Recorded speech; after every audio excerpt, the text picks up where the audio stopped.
Thank you very much, Dr. Keith Story, for that wonderful presentation.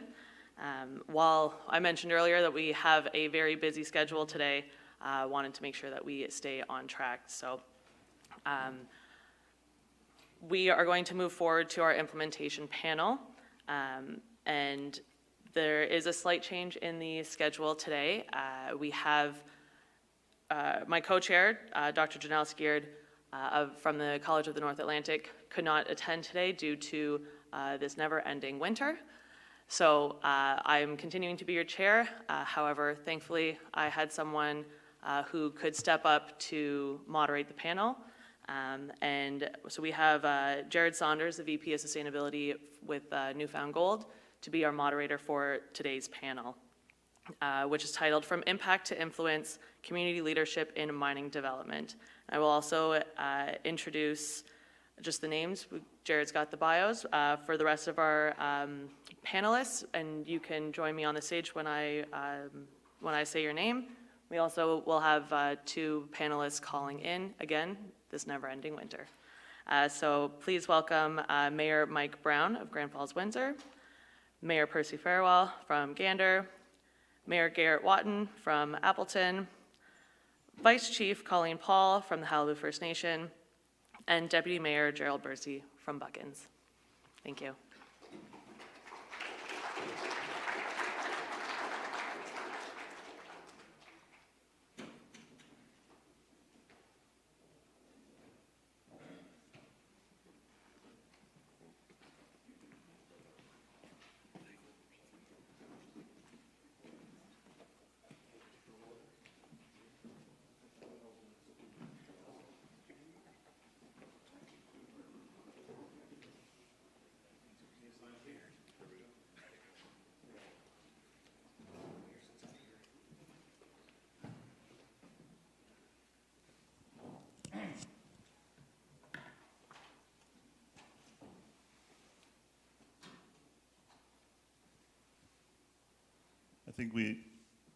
I think we have a couple people joining us online, so I'll just wait for that to get set up.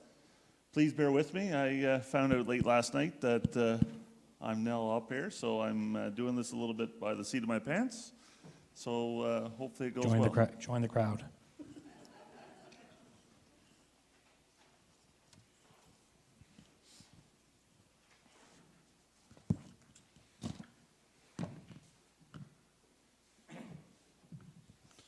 I think what I'll do is I'll just start the introduction if that's okay, and we'll stop as we get to where we have the people calling in. So good morning, everyone, and welcome to the session on community leadership and development in the context of the mining industry. My name is Dr. Gerald Saunders. I'm the Vice President of Sustainability for Newfound Gold, and I've spent over 20 years working directly with communities and environmental stewardship. I've seen the importance of implementing top environmental, social governance practices and building positive and transparent relationships with local and Indigenous communities, regulators, and stakeholders. Here in Newfoundland and Labrador, resource development, especially mining, is in many ways a story as old as time. From the early mining operation places like Bell Island or Buchans to today exploration projects across the province. Our history has been shaped economically, socially, and culturally by resource development beneath our feet.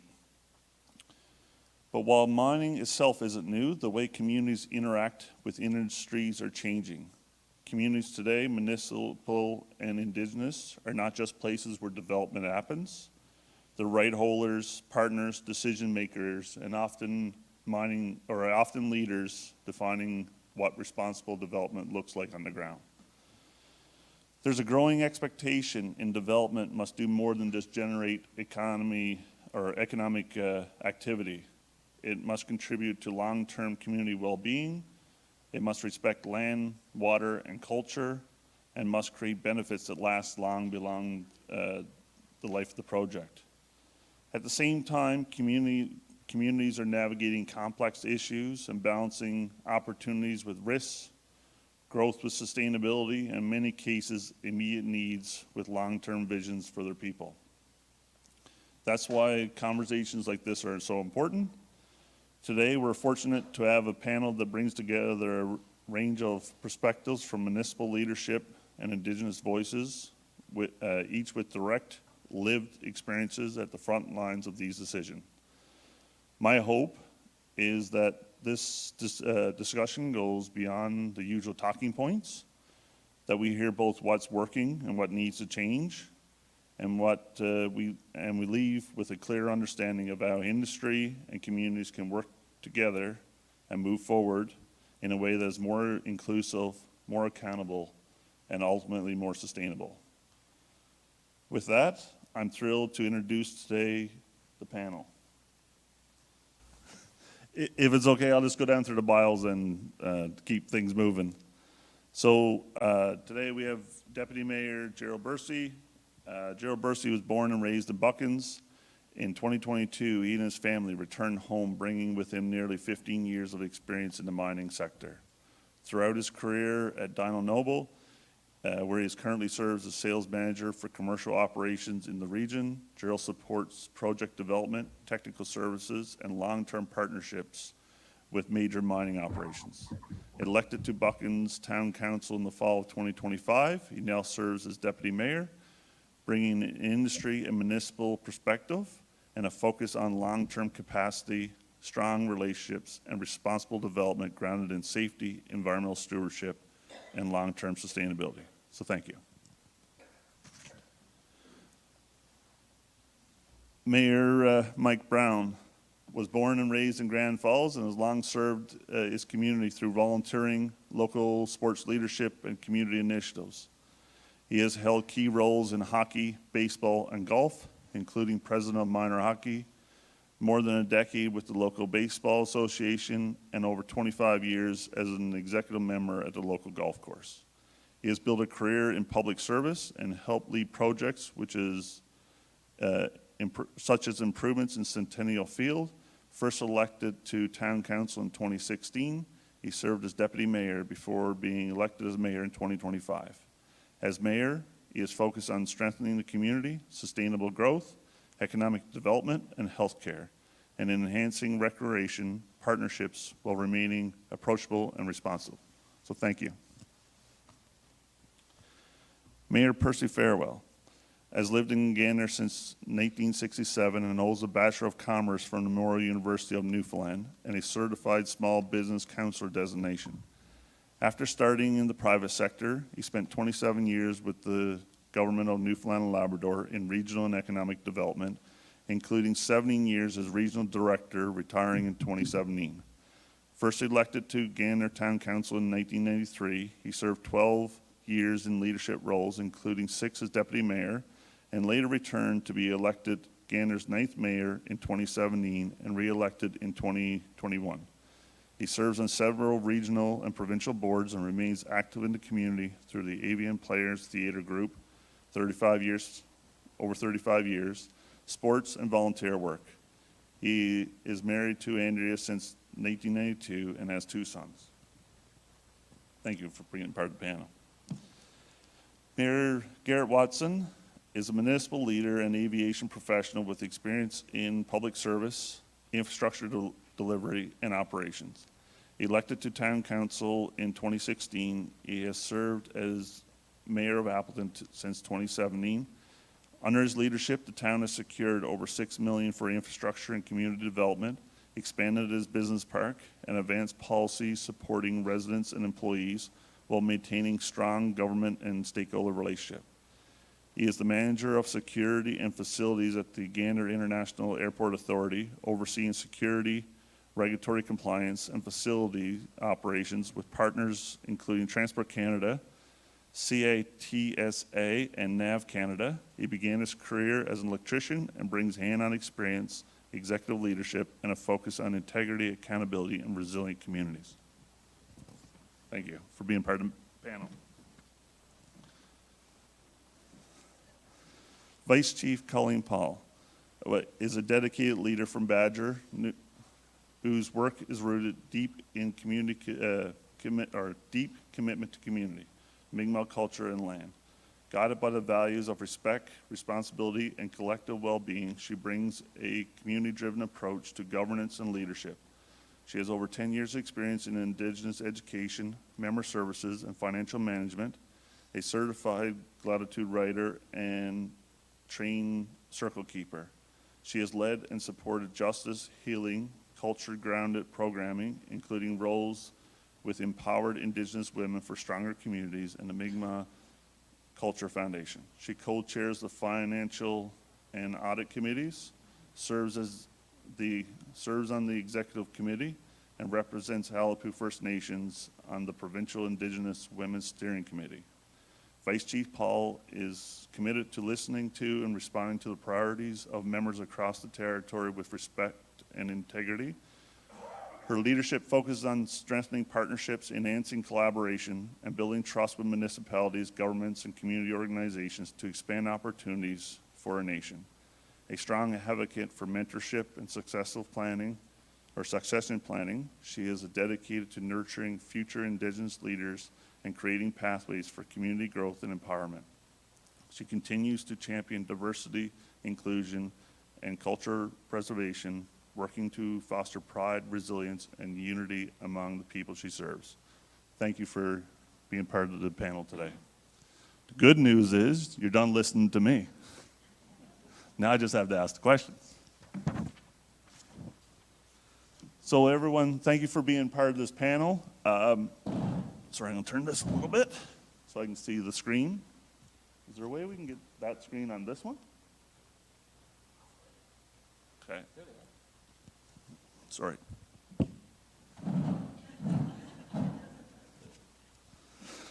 Okay, you know, we're doing a little bit different today. We don't have everyone here. We have people online also, so I will try to manage both of that. If you're online, please, just jump in and start off as we can. What I would like to do is start with the first question, and really is around when communities should be really engaged. So I'll open the floor to say, at what point in the exploration and mining pipeline should communities really be engaged, and what does good engagement look like? And I'll open the floor for this. We just start off with that general question. Who wants to go first? I guess the easy answer is early and often. The earlier the better. You know, we've learned from the past. As you mentioned, born and raised in Buchans, I've seen the life cycle of duck pond come and go. I was on the tail end of a circle. When circle pulled out, I was young, but I still remember what it was like. And now, sitting in a municipal chair, I see what it's like to have multiple pieces of infrastructure that, frankly, we can't afford to keep up. So early engagement, I think, is a key to legacy planning. Absolutely. I think in Appleton, we're on the beginning of that. So we're just starting a relationship with a mining industry in our town, and we started off right when they were just starting putting drills. When guys were splitting rocks, they were having conversations about it, and I think it's important to do that, to build that relationship. So when you move forward and it starts to get more serious, you have this framework to work around, to build off of, and I think that just ensures everything goes smoothly going forward. Yeah, like Garrett, I mean, Gander is sort of new kids on the block in terms of direct engagement with the mining sector. Anybody familiar with our history would know we're, in our essence, we've been an aviation town. We're a town that exists because an airport was built here, and we've evolved into a major service center and that sort of thing. But in recent years, of course, we've little did we know that we were sitting on, and literally Garrett's community is sitting on some significant resources that would inspire a lot of activity in the sector right on our doorsteps. But with respect to the question of when to be engaged, the earlier the better. We are, as a community, I say as a town of Gander, we are learning the industry as we go. We need to plan around, this has to be a collaborative relationship, mutually supportive relationship, and that requires good planning, and good planning can't happen in the absence of knowledge and understanding of the sector, of what the sector's needs are, and of the sector understanding what the needs of the community are. And I'm sure every situation where this sort of activity takes place is different. And you can only address that, I think, through, you know, as my colleague from Buchans has said, now they've got some experience. They've been through, you know, sort of some generational mining activity there. They've seen what it's like at the front end. They've seen what it's like, you know, at the back end. They've seen what it's like in the interim, and they're now seeing what it's like to sort of be back in that game in a different sort of way. We don't have that experience, so we benefit a lot from, you know, engaging with other communities that have dealt with this as well. But in terms of the sector itself, early and often, so that we can effectively plan to, you know, to be supportive of the industry, but also to ensure that our communities are prepared for a sustainable future when the industry is gone. And I would shout out to Gerald, I mean, his Newfound Gold is a key player here, that, you know, we are appreciative of the fact that we have had that communication up front, and we, you know, hope and expect that will continue, because, as I say, it's a collaboration, and we've got to be ready to address some of the things that we don't even know yet. So we'll be talking to you guys. Thank you for that, and we'll continue to try to keep improving also. Mayor Browne or Vice Chief Paul, do you have something to put forward on that? Yeah, absolutely. Thank you, Mike. Yeah, thank you. I would agree that, you know, early engagement matters when industry should engage at the earliest point possible. You know, it matters because it gives communities a real chance to shape the direction rather than simply comment on it. And it, you know, it allows local knowledge, environmental concerns, cultural values, and economic priorities to be built into the planning from the start. And good engagement should continue throughout every phase, not just, you know, the earliest point possible, but through exploration, through assessment, through construction, and through closure, you know. And from an Indigenous perspective, engagement should not be treated as a checkbox or a single meeting.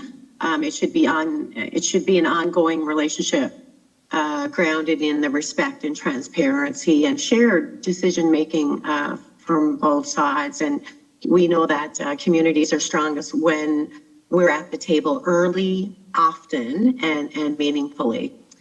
So that would be my comment on that, and I'll throw it over to Mayor Browne for his comments. Okay, thank you. Yes, we've gone through the experience of early engagement with the mining company here in Millertown. Grand Falls-Windsor is still the central point for their offices are here in Grand Falls-Windsor. And they've been engaged with the council right from the get-go, right from the very beginning, and had regular meetings with the representatives from the community, with the council. And certainly we lean on each other for the information on a go-forward basis when the initial engagement happened. We were very useful to those people with some of the resources we had, and enabling them to go look and find where they might be looking for something. And in return, we were able to help them a fair bit. And in return as well, we were totally engaged. We knew where the mining company was. We knew when it was going to be opening. We knew their progress on a regular basis. And we still meet with Equinox Gold on a quarterly basis, all the mayors from the towns that are represented here today, and Colleen. We meet with these representatives on a quarterly basis, and the reports are just fantastic. So certainly benefit to the community to be engaged early.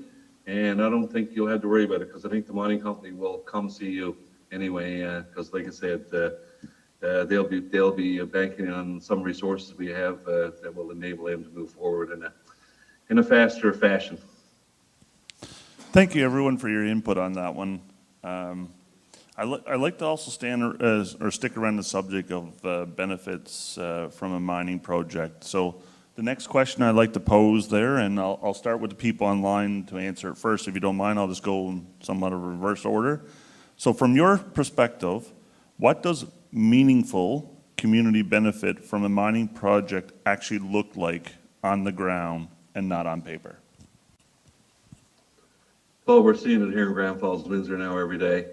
There's 565 people employed at the gold mine. 33% of them are from the direct area here, Grand Falls-Windsor, Buchans, Millertown, Bishop Falls, Badger. And the economic spin-offs are real. And we can see it in our community every other day.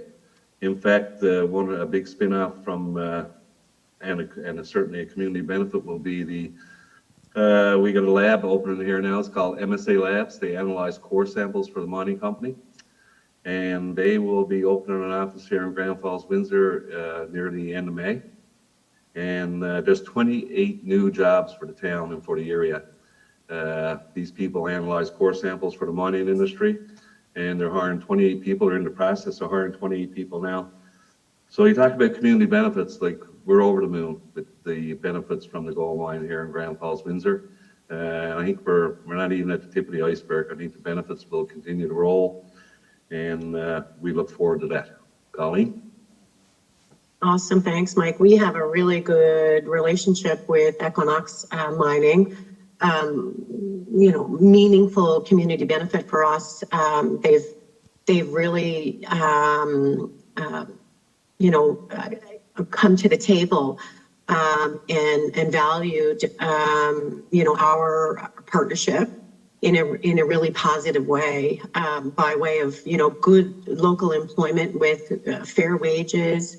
They've exceeded their targets for Indigenous employment up to the last quarter discussion that we had with them. Training and skills development. We've been able to partner with Equinox Mining, previously Caliber Mining, in that business opportunities for our local Indigenous-owned companies, revenue sharing and reinvestment, education scholarships, the investment into our local communities by way of infrastructure improvements, environmental responsibility, and overall, respect for Indigenous rights and culture through early engagement and partnership, and incorporating traditional knowledge into their decision making. So from our perspective, speaking about Equinox Mining in particular, newfound gold in the Glenwood area, the meaningful benefit is when local people can clearly say, our voices mattered, our people were included, and our community is better off because this project happened. So that's the difference between extraction and partnership in our view. So, yeah. Thank you for that. Anyone on stage would like to add? Sure, and relative to, obviously we can't speak from a lived experience point of view here in the town of Gander. We're on the front edge of it.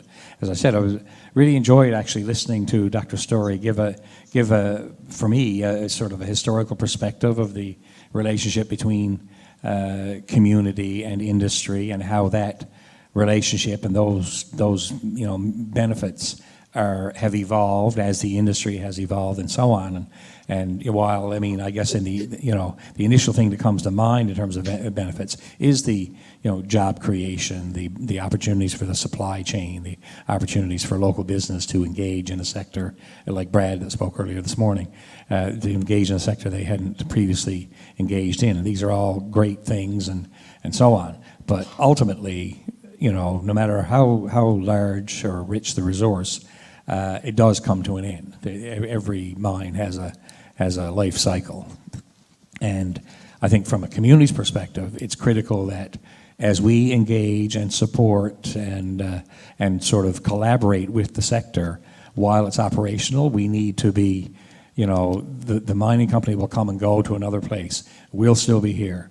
So the benefits need to include, as I think Dr. Story was referencing, capacity building in the community that better prepares us for life after the mine, or life even, as the way the industry is prosecuted here in the area, as that evolves, and maybe the employment levels drop in one area, maybe they are increased in another, maybe they disappear altogether, and there has to be sort of the legacy of the project can't be just the transactional stuff that happened while the mine was opened. And I think we have to think more about that as communities as to what that might look like. It's great to have, the local tournaments sponsored and, contributions made to different events, and the types of investments and infrastructure investments, of course, are extremely important. But we have to take, as a community, we have to take a long-term view of that. And I think industry understands that because, we are happy to host and delighted to host and be the beneficiaries of all the activity that takes place while the mine is active. But we will be here when the mine is no longer active, and it behooves all of us on both sides of that equation to prepare ourselves for that. And that will vary from, location to location, I'm sure. But I think the mindset has to be that we need to anticipate, whether it's 10 years down the road, whether it's 110 years down the road, there will be, we are building capacity as we go. And I think we need to keep that in mind as we discuss and what types of benefits are of benefit to our community. Thank you. No, I'm just wondering, do you have any? I was just going to say, it was an opportunity for us in Appleton. If anybody doesn't know, Newfound Gold it's been operating outside of Appleton or within the community of Appleton, sometimes within the community, sometimes on the edge of the community. So Gerald and I have a lot of conversations. But to that point about how it benefits not on paper necessarily, but the community, we've had a good hard look at that over the last, say, 6 months as we tried to develop an agreement. And one part of that was just the social, economic development of that. Like, obviously it comes with some growing pains. The way we do things in a small community changes. You can't travel outside, you can't trap or cut wood, even if it is illegally, cut wood outside of your doorstep anymore. So how do you compensate for that? So how do you put services in place? So not just numbers and infrastructure and long-term planning, all this stuff is all taken into consideration, but the other side that wasn't mentioned was just like, how do we put things in place that it lessens the burden on people? So if you have new splash pads or you have new programs within the community that we couldn't have before, we're not eager to jump into having swimming pools or hockey rinks because those things become burdens down the road. But just having services we normally wouldn't have. Small communities is kind of like a mom and pop corner store that is very, very difficult. You need to work hard, roll your sleeves up, and you don't always have a lot of money to be able to put the extra things in their place. So this gives us an opportunity to kind of dream of that and think of that and plan for that.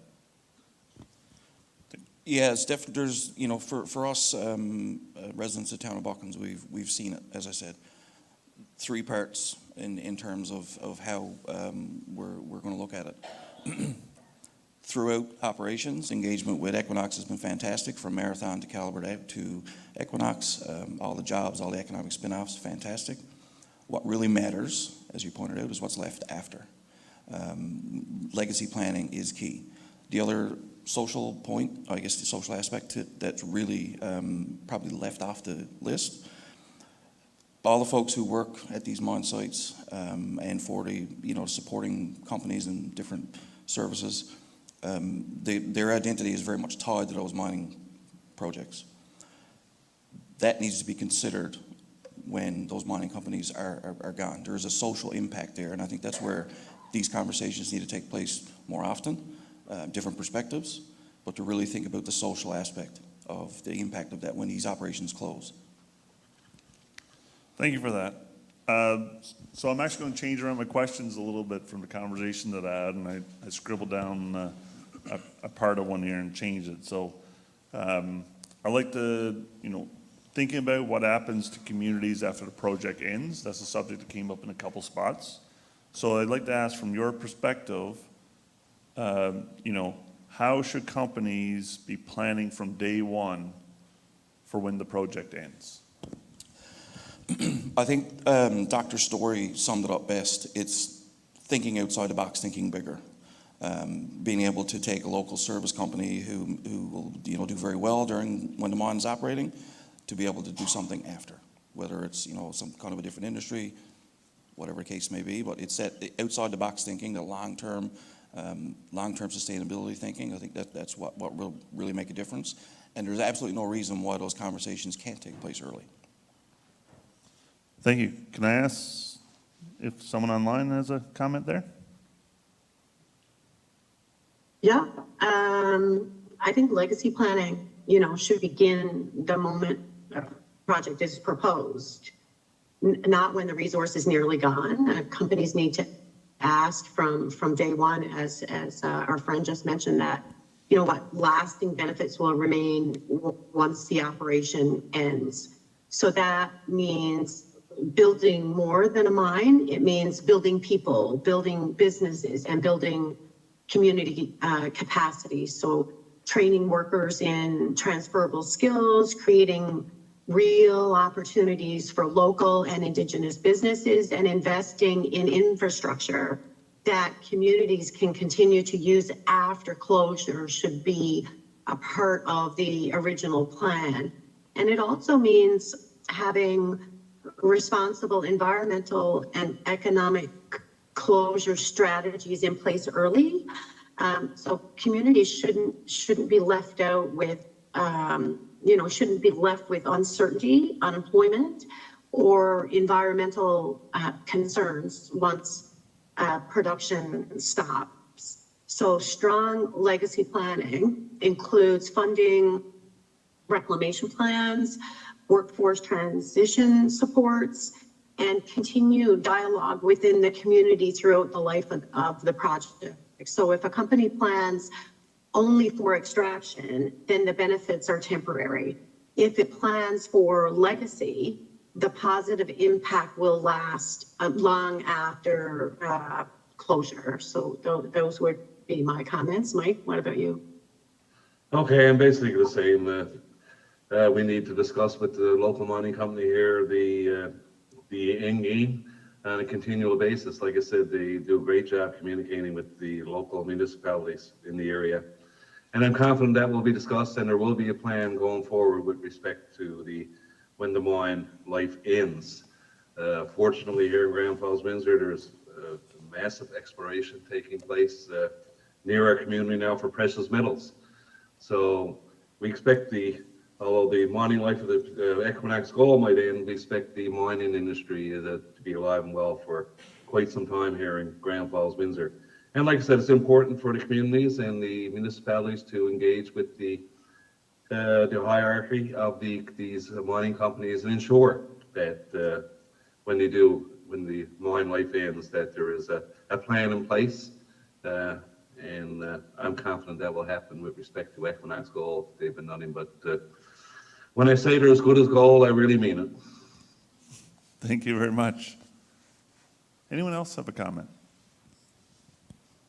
Yeah, well, in terms of what the legacy is appropriate and how the types of things that the companies should be engaged in, I think we as communities need to start off by understanding ourselves that we actually, in this relationship, we kind of provide a part of the ecosystem that the companies that will operate within while they're here. And, in order for the company to prosper and in order for the community to prosper, we need a sustainable ecosystem. And that extends beyond supplying a workforce for the mining sector and providing a supply chain for the mining sector. It goes to all the things that are important in communities, like ensuring there's good transit available, ensuring there's good housing available, there's good recreational programming and facilities available, good health services available, all these sorts of things, because while they are very critical to the workforce of the mining company while it's here, they also help solidify that the community in order to support that the additional activity created by the mining sector, but also to prepare and to be nimble and to be sustainable for the time after the mining company leaves, and the same sort of ecosystem is required to support the next sector that might come along or the next company that might come along. So I think it's we need to focus on that probably a little more than the individual direct benefits during the lifespan of a mine. That we want to be providing support and to the flavor of the day, the company that's here now, obviously, and there's a mutually beneficial relationship there. But I think it's also mutually beneficial if the community that you're operating within and your employees live within and so on are well equipped to, it's well equipped for the well-being of the company and its employees and its suppliers and that sort of thing. So I think that's where we need to be thinking longer term as well, right? Thank you.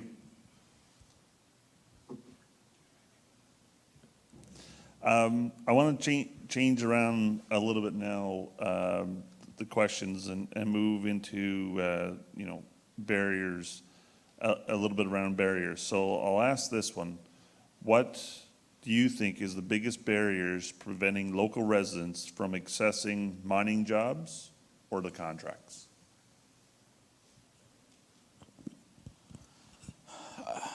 Training is probably high up on that list. Skills and training. In terms of the size of the community is also part of the conversation.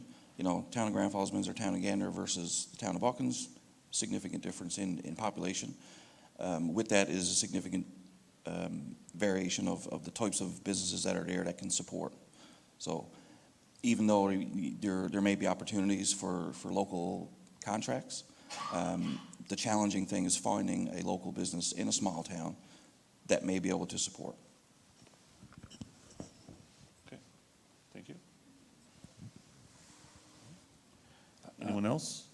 Yeah, I think. I know Grand Falls-Windsor, the mining company, past and present, have worked with the private colleges here and the college in the Northern Atlantic as well to, try and fill the gap with respect to skilled labor force that is required on these mine sites.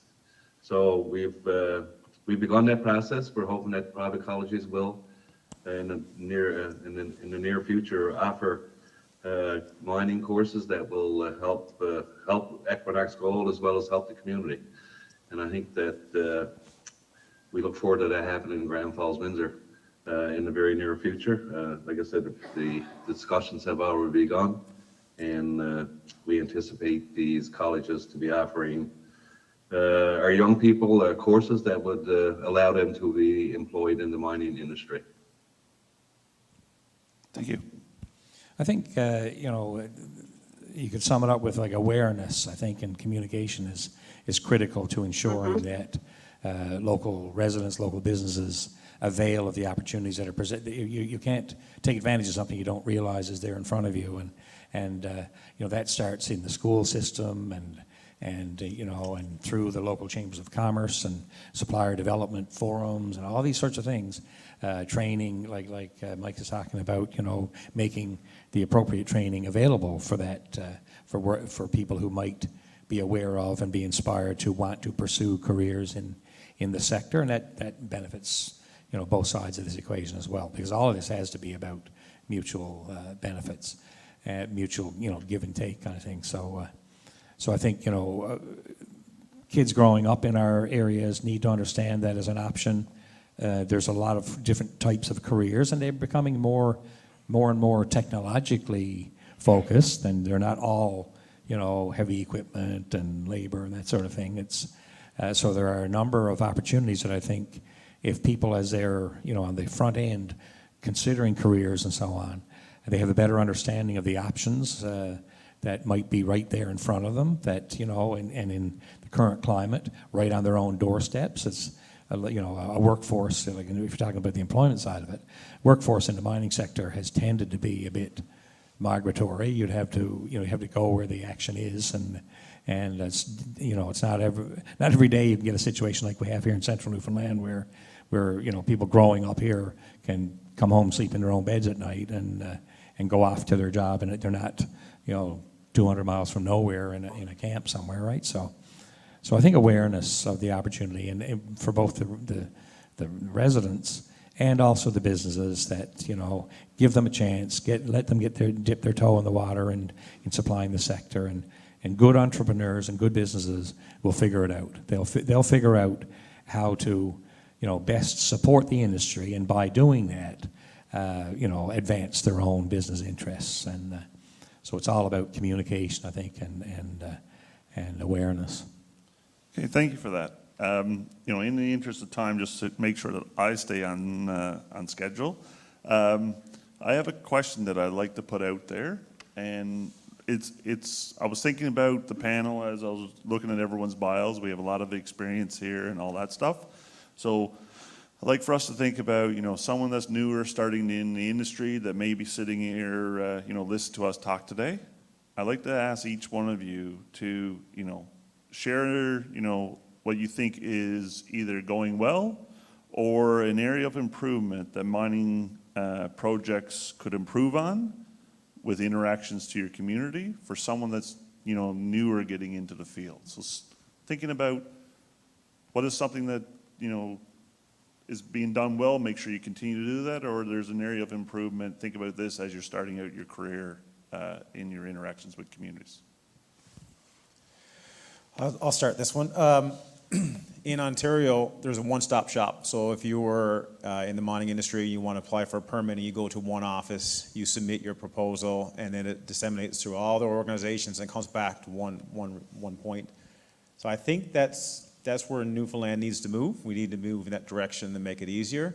As a community leader, I find that if we want questions, we're trying to source out where we need to go. We're trying to source out or get a hold of individual offices, and then one office doesn't particularly talk to the other one. And no fault to them, but it's just sort of segregated. So I think for the industry to be able to be supported and to move forward in Newfoundland, we need to move and adopt that policy where that step that there's one-stop shop, that there's one office where you can go in and apply for it. And if you have questions like a town, they can go into that office and ask the question, and it will be they'll find the answers pretty quickly. Okay, thank you. Anyone online? Go ahead, Colleen. Yeah, I can, if I could offer, one piece of advice to new industry. I think one of the biggest areas is understanding that community engagement is not something you do after plans are made. It should begin early and continue throughout the life of the project. Building that relationship, listening first, and learning that local priorities can make a major difference. Another area for improvement, I guess, in making a difference is making those opportunities more accessible. Communities want to participate, but they need clear communication about jobs, contracts, training, and timelines. So when companies are engaging early and when companies are transparent and approachable and consistent, it builds trust. And when they only show up when they need support, communities notice that quickly. So for new industry or new partners within the industry, engage early, engage often, and put the time into building that relationship with your local community. Thank you for that. Yeah, and also here in Grand Falls-Windsor, as I mentioned previously, we do have quarterly meetings with the mining company and the executive of the mining company. They share with us any opportunities that might be coming up in the near future, and we share them with the community. The Equinox Gold, we use our social media here at the town, and almost every day they're looking for a new worker in some field or something else. For example, they shared with us at our last meeting that they need someone to operate a car wash and truck wash near the site, so that when the vehicles leave the site, they're clean, and that says a lot in and of itself. So we shared that with our community, and so there's people in Grand Falls-Windsor know that there's an opportunity at the gold mine for them. And I think these engagement sessions we have with the mining companies, and I think the people in Appleton and Gander can look forward to these meetings. The gold mine keeps you well posted and well informed on what directions they're going and what their needs are what their needs are today and what they will need in the coming months. So they've done a good job of that here, and we communicate all the mining companies' needs to our residents through our social media, and that has made quite an impact on our residents and on the companies here in Grand Falls-Windsor as well. Thank you. You know, we understand, we appreciate the efforts that the mining companies that are, you know, sort of engaged with our community have made and are making, and have gotten us engaged as early as possible. Some out of necessity. Sometimes it's you're trying to develop develop something on a piece of land that may require some discretion in terms of the town's plan and that sort of thing, which we went through, you know, we had to address with some of the activity we've had here, to make sure we can be as accommodating as possible within the restrictions of our own land use planning and so on. And so the more open and more transparent things are, the better.